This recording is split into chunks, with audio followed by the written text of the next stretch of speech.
A few moments later. Assalamualaikum warahmatullahi wabarakatuh. Ismahuli an u'arifakum ala nafsi. Ismillakum Agustina wa ana min qismi ta'limil lughatil arabiyyah fasl sittah A dengan nomor NIM 1860 222 21034. Saya ucapkan terima kasih kepada Bapak Pengampu Mata Kuliah Mahfudhot, yaitu beliau Bapak Sultan Aziz, kemudian teman-teman yang saya banggakan. Hari ini saya akan membagikan dan juga menjelaskan sedikit pesan yang menurut saya sangat dalam, yang berasal dari syair indah karya Imam Syafi'i. Beliau bukan hanya seorang ulama besar, tetapi juga seorang penyair yang sangat bijaksana. Dalam syair ini, beliau menggambarkan kenyataan hidup dengan cara yang sederhana, tapi maknanya yang sangat-sangat kuat.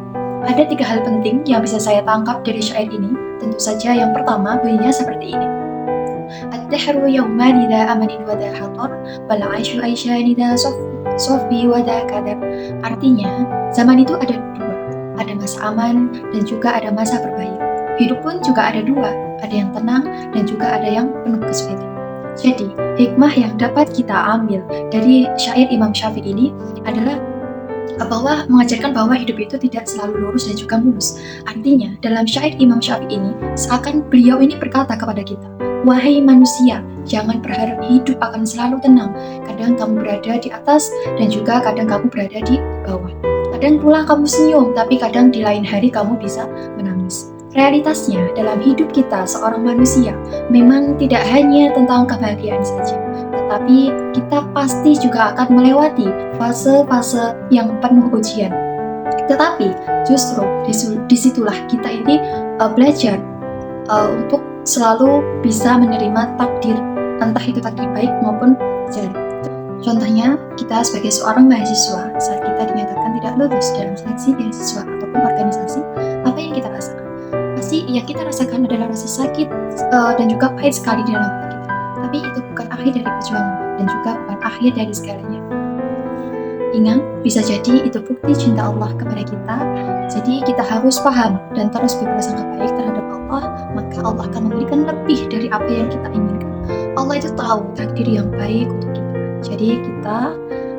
Jadi bisa saja itu merupakan cara Allah untuk menguatkan hati kita atau membuat jalan yang lebih baik ke depannya. Nantinya ya kita sebagai seorang manusia ya cuman bisa usaha dan juga berdoa. Apabila nanti sudah tiba waktunya, maka itu akan menjadi milik kita. Selanjutnya, untuk syair yang kedua, yaitu Amatarul bahra ta'alu fawqahu jifun wa tastakirun bi asfarihi turor. Artinya, tidakkah engkau lihat bahwa di atas laut mengapung bangkai, sementara mutiara justru berada di dasar lautan. Jadi, dalam syair ini dijelaskan bahwa jangan remehkan hal-hal yang tampak kecil atau menyakitkan. Terkadang, di sanalah letak nilai berharganya. Jadi Imam Syafi'i ini seakan memberikan gambaran kepada kita betapa indahnya atau laut itu. Permukaan laut itu bisa kotor, bergelombang, bahkan menakutkan. Tapi kalau kita mau menyelam lebih dalam, kita akan temukan mutiara-mutiara di dalamnya. Artinya hal-hal yang berharga kadang tersembunyi di balik yang terlihat buruk.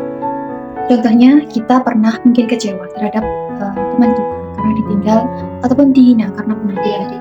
Tapi justru karena rasa sakit itu kita bisa tumbuh, kita juga bisa belajar untuk menjadi perempuan yang lebih kuat, lebih sabar dan juga lebih paham siapa yang menjadi teman sejati kita. Untuk yang syair ketiga, ini menjelaskan tentang wa fis sama'i nujuma la 'adada laha wa laysa yaksafu illa syamsu wal qamar. Artinya, di langit ada bintang yang tak terhitung jumlahnya, namun yang mengalami gerhana hanyalah matahari dan juga bulan. Di syair ketiga ini dijelaskan bahwa kita semua punya keterbatasan dan itu bukan suatu hal yang harus disembunyikan pada diri kita.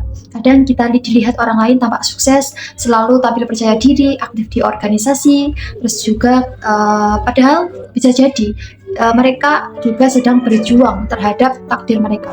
Mereka punya luka, punya tekanan, hanya saja tidak terlihat begitu. Syafi'i seakan berkata kepada kita bahwa jangan cepat menghakimi, karena kamu tidak tahu orang yang kamu anggap sempurna bisa saja sedang menangis dalam diam. Contohnya, bila ada teman kita yang sering ranking 1, sering juara 1, tapi ternyata di rumah dia harus bekerja keras, bantu orang tuanya, kita tidak pernah tahu. Maka tugas kita ini jangan iri, jangan dibenci, tapi saling mendoakan dan juga mensupport, menguatkan mereka. Jadi dari syair ini saya belajar terhadap hidup itu bukan tentang seberapa banyak kita senang, tetapi seberapa kuat diri kita untuk bertahan.